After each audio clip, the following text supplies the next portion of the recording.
So this is Tracy and I's first dive of the day, and immediately you see that there is 1,000 little fish swimming around in the waters above us, and we're completely overwhelmed by how much life there is.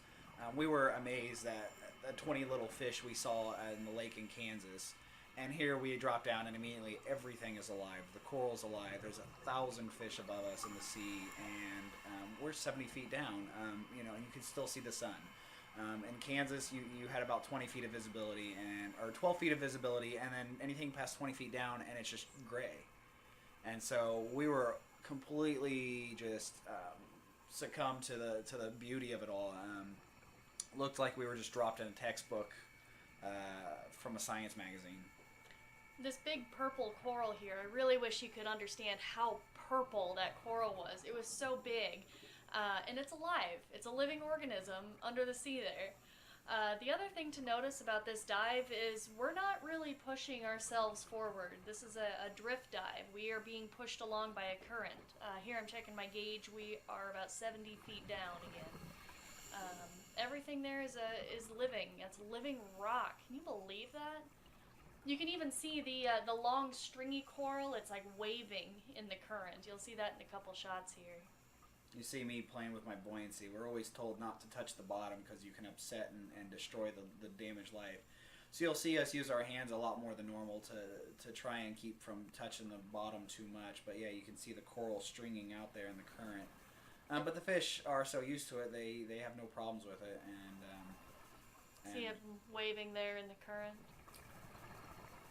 And so you'll see us struggle with not touching the bottom a little bit, but so here you'll see me start getting used to swimming a little bit. This is our second dive, and so I've gotten a little bit better at controlling myself underwater. You'll see me here do something I'm kind of proud I was able to do. I wasn't thinking, let's go upside down. I was thinking, wow, let me look at that. Wow, let me look at that. And I just happened to do a full kind of 180 heels over head move here as Tracy sinks to the bottom and thumps it. You'll hear her. Kind of push herself off. You forget where you are underwater. She pushes herself off. It was just a sandy area, no damage done, but we're back on our feet and swimming along.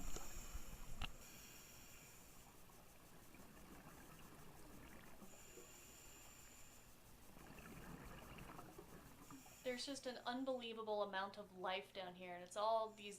Every time I thought I saw a different blue fish, it was a whole new species of blue fish down there. Playing their games, chasing each other in tag, whatever.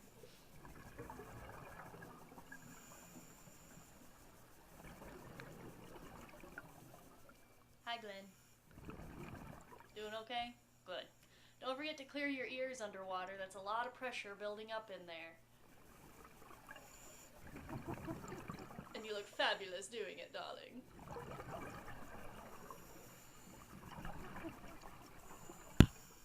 Ow!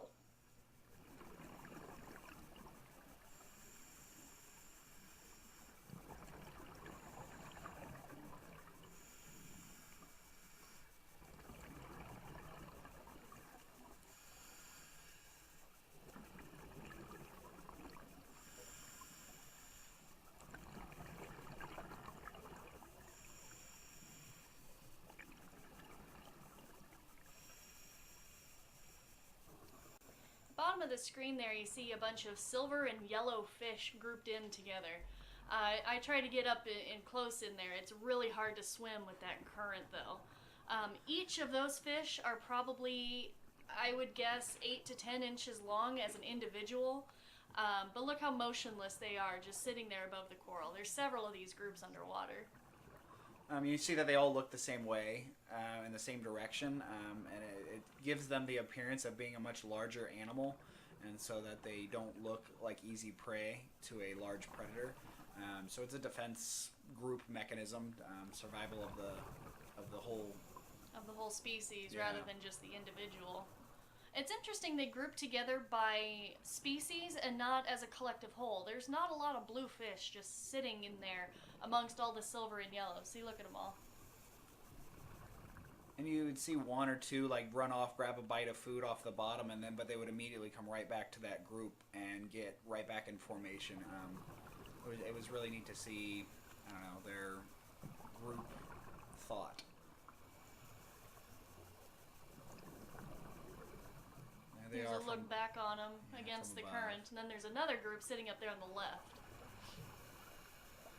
So underwater, sound travels 4 times faster, and so your brain can't process what direction sound is coming from. You'll probably hear the boat above us here in a second.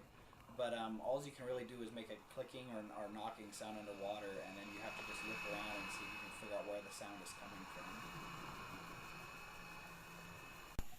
Some schools of fish will collect together and just stay in one spot like those yellow and silver fish do.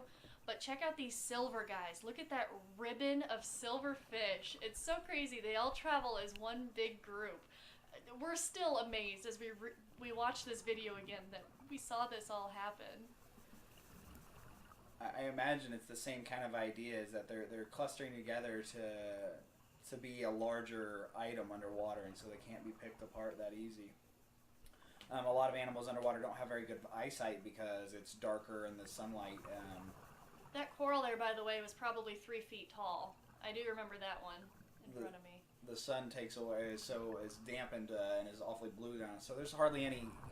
There's no animal has good eyesight, and so you group them all together like this, and to like say a dolphin, they appear just like a big blob, and it can't pick them apart as easy. It was real hard to shoot these fish with, oh, look at this cool guy. Dory and something there at the bottom. He was real rainbow colored and better lighting. Look how they all travel together.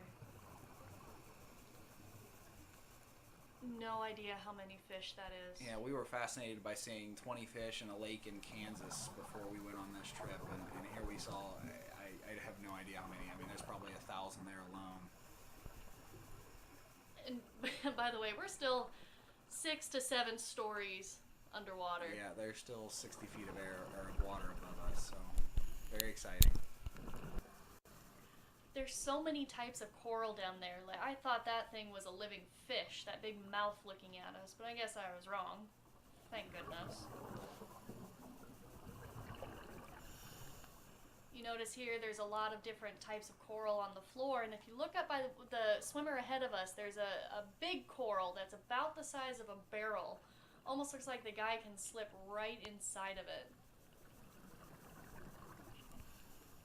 They are usually, see, look at that barrel. They're usually filter feeders. They feed on small particles that happen to rain down. Hi, Glenn. See the coral? So we get to see a lot of cute little fish in here, but check out the guy on the bottom. Look at his teeth.